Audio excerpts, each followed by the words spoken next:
señalar y acusar, pues para el ser humano es muy fácil, ¿no? Cuando uno ve ese tipo de violencia al que puede llegar un niño y un joven, realmente deberíamos de preguntarnos por qué se llega a esta situación. En base a la experiencia que usted tiene, ¿qué podría decirnos? Bueno, tenemos que decir que este es un país de niños y adolescentes. El 37% de la población, estamos hablando de 7 millones de personas, tienen menos de 18 años en nuestro país. Y tenemos una inversión de 70 centavos de dólar por persona por día en Guatemala. Esto es lo más bajo que tenemos, es la inversión pública en niñez y adolescencia más baja que hay en Centroamérica. Y que seguimos siendo uno de los países que más rezagos tienen en la inversión en salud, en educación y en el acceso a las oportunidades.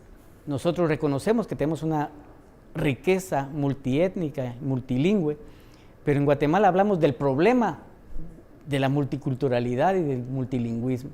Somos incapaces de hacer, digamos, esfuerzos por incluir a la gran cantidad de niños, niñas, que han nacido ya con una desventaja como la desnutrición crónica, que les pone muchos más obstáculos para el aprendizaje. Pero si a eso llegamos, a que cuando llegan a la escuela el maestro no sabe hablarles en su idioma, no les sabe enseñar en su idioma, que los servicios de salud desde el 2014 están desmantelados para que ellos alcancen lo mínimo que es vacunación. Tenemos los peores niveles de vacunación en sarampión, solo comparados a 1996.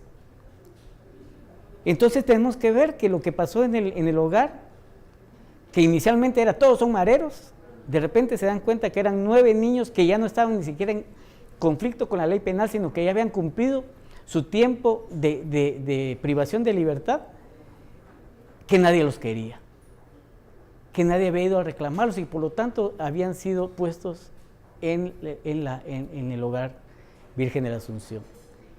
Cuando la mayor parte de crónicas empieza a destapar cada una de las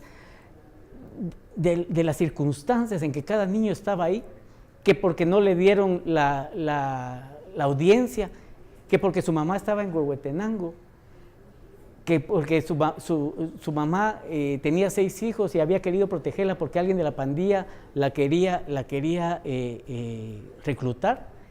Entonces nos damos cuenta que no es ese imaginario en el que la niñez es problema de otro. Es nuestro problema. O sea, si nosotros no sabemos qué hacer con ellos, lo más fácil es meterlos a un centro. Hemos tenido ahí algunos diputados que piensan que bajando la ley, la edad de imputabilidad, vamos a abordar este problema. Y entonces ya podemos ver lo que pasa en etapa 2. El problema acá es cómo vamos hacia adelante, cómo realmente hacemos esas políticas de las que hablábamos en el segmento anterior y que vamos abordando primero el tema de la violencia. A veces sobrecargamos el tema del conflicto armado y decimos que toda nuestra violencia es parte del conflicto armado cuando realmente somos una sociedad que como producto de eso hemos normalizado la violencia.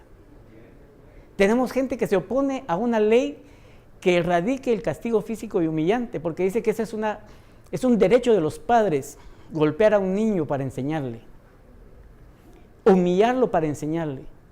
Entonces esa es otra de las cosas que tenemos que hacer. Tenemos que ir generando, a veces pensamos que la ley, tenemos muchas leyes, pero si no hacemos una ley que diga que eso no se debe hacer, vamos a reproducir la violencia y lo reproducimos en el mismo hogar, en el mismo seno del hogar. Y entonces tenemos niños que se sienten violentados, pero que afuera, en la calle, hay gente que les aprecia, hay gente que les da un lugar, que les da poder, incluso les da dinero y les da armas. Y tienen cómo defenderse del agresor que tienen en la casa y tienen algo que el Estado no les ha dado, que es atención. Y ahí es cuando empezamos nuevamente a decir, hay que matarlos, la pena de muerte para los menores, hay que disminuir la edad de imputabilidad para que se vayan de una vez a refundirse. Ayer oía yo a un analista decir que el 99.9% de esos niños son irrecuperables y que entonces en cuanto cumplían 18 años había que meterlos a la cárcel de adultos para que purgaran penas como adultos.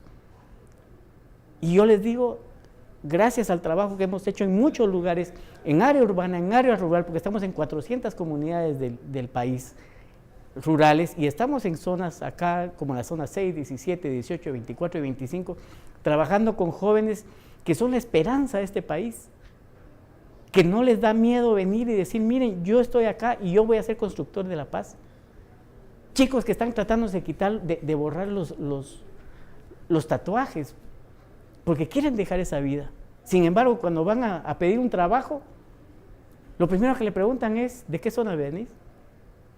Si es la zona 18, si es Canalito, si es esto, no son elegibles para darles un trabajo. Y luego nos horrorizamos cuando pasa esto, pero también la sociedad les ha dado la espalda a esos chicos, no solamente el Estado. Al considerarlos el problema de los otros y no el problema nuestro.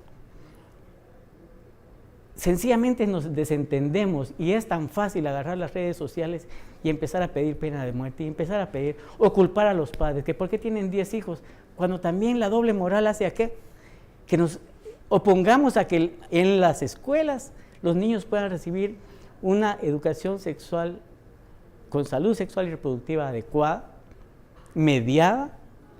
Nos horrorizamos, entonces rasgamos vestiduras y eso no, ese es el ámbito privado donde los padres lo hacemos fenomenalmente y cada vez que me traen a colación ese tema hacemos un censo inmediato y decimos, vamos a ver, ¿quién de todos los que estamos aquí recibimos una instrucción sexual adecuada? ¿Y por quién? Nadie. Entonces estamos viendo que lo que dejamos de hacer, nos lo cobra, la historia y la realidad nos lo cobra con creces al final. Esta inversión que como les digo, es de vergüenza. ICEFI y Plan Internacional acaban de presentar un estudio que desnuda nuestras carencias en cuanto a planificar el futuro. Lo que en otros países considerarían con ese 37% de la población como el gran bono demográfico, aquí lo encerramos o lo enterramos. Así es. Bueno, miren, pues ustedes en casa están escuchando al doctor Cabrera, yo acá de la misma forma, y qué bueno es tener la posibilidad de que personas como él puedan externar este tipo de opiniones, porque es esa visión de alguien que, miren, tiene 4 años de estar al frente de Save the Children, no solo en la capital, en esas áreas rojas que él menciona, también ha ido al interior, al área rural, a ese contacto con jóvenes que muchas veces se dan cuenta que las posibilidades de desarrollo personal son muy limitadas. El Estado de verdad nos debe tanto, no solo a los adultos, no solo a las personas de la tercera edad, ahí con los niños y los jóvenes, tiene un déficit terrible que las consecuencias las hemos estado viendo en los últimos días. Vamos a hacer el último enlace con los patrocinadores y regresamos con el doctor Roberto Cabrera.